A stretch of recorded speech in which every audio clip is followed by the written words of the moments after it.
attention to it. They really haven't heard that much being said about it, as opposed to when you all were running in the spring. Why is that? Have you guys not been doing as much, or can you respond to why people might feel this way? Thank you. Emily, when you tell me that you hear people say they're not paying attention, it scares me. I want them to pay attention. I want them to go vote. I hope they vote for me. I'm sure Mr. Davis hopes otherwise. We both pledged for this campaign to be a cleaner campaign. Too many third-party ads entered into our race. They're entering into other races now. Each of our parties got involved. I'll speak for myself, sometimes without my wanted help. Third-party people like Freedom's Watch, who attacked me not only through May 13th through the election, but they kept attacking me even after I got to Congress. Every single vote, part of that information that Greg read out earlier, they were calling you during dinner at night to tell you what a sorry guy I was and what a lousy fellow I was and how terrible I was voting. I think people are tired of that. I think people are tired of the partisanship. I think they're tired of negative ads.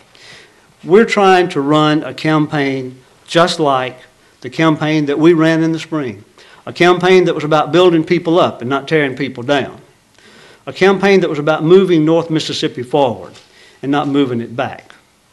We hope that the third-party ads do not come in here. Let me just go ahead and say this. One came into the airwaves yesterday from my party, and within 1 hour, I was on the phone. After many heated discussions yesterday and hurt feelings with my own party, that ad is coming down today. And I'm glad they said that. And I'm glad they did, because it was really going to create some ill will. We're trying to run a clean campaign, and I hope you think that Greg and I both are making an attempt to do that. I hope the people see that. And I think you asked why people may not see the attention. Last time we ran, we were it nationwide.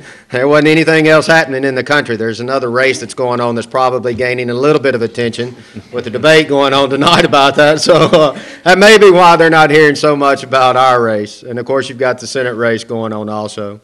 And I do appreciate the Congressman's call to pull down the negative ads. We pledged from the beginning of the last election to start running and talking about issues, and that's what we're doing here tonight. And I'm glad to hear that his party's pulling down that ad, and we look forward to continuing talking about the issues that are important to the voters of this district. But that's probably why. You had an entire nation's attention on you, and now we're having to share the limelight with presidential and senators. You know, we'd like to get it back maybe, but that's okay. I don't think either one of us are working less across the district. I can assure you I'm not. So, and I'm glad gas prices have gone down just a little bit, and I'm sure he is too as we're traveling. I'd like to take a little credit for it. Yeah, well, yeah, well.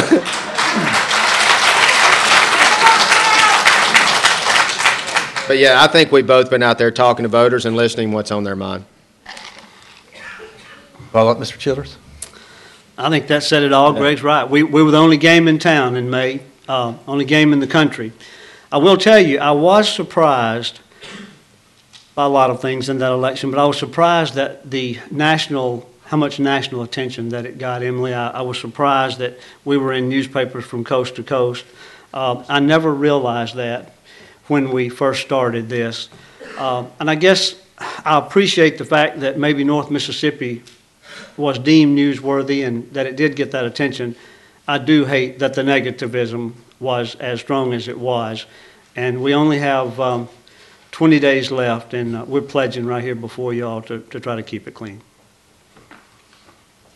Mr. Davis. Real simple. We're not going to pledge to try to keep it clean. We're going to pledge to keep it clean and talk about the issues.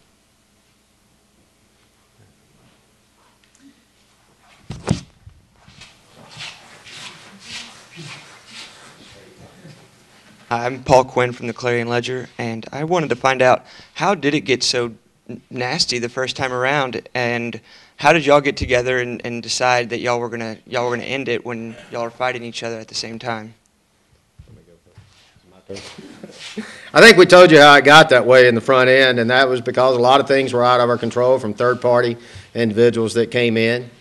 And I think both the Congressman and I understood that this race is too important to start slinging mud and we needed to start talking about issues. We said that on July 4th when we were first together with him, and we meant that. We're going to keep our promise and continue to talk about the issues and the differences that we have. But how we got there, probably some influence from the outside. You know, we changed our entire campaign staff because when we told them about the philosophy that we wanted to have this time in this race, they just didn't necessarily want to go along with it. So we found individuals that believed in the same things we believed in. And we moved forward. And that's what we intend to do. And I appreciate the Congressman's pledge to do the same, and looking forward to issue and talking about what's important to the voters of the 1st District. I do agree to that respect that since we were the only game in town, in essence, each one of our parties wanted to win that seat.